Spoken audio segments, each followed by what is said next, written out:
Jeno ngagwe Minister wa Internal Affairs oyogera ku nsonga y'okutyoboola eddembe ly'obuntu okweyongedde kwata Milton Obote kwata Ida Mini kwata Simanye kwata buli muntu yonna yatyoboola eddembe ly'obuntu ate kukangavulwa okutyoboola eddembe ly'obuntu sikirizangako nakati sikiriza ng'omuntu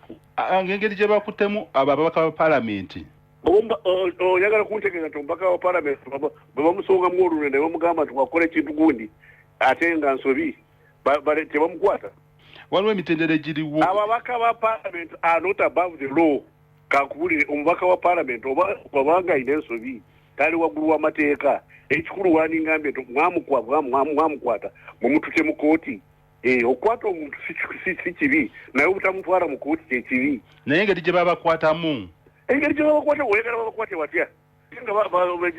bajje nga basoma wanje bajje nga basoma sapuli obatendereza Jeno nkusiibudde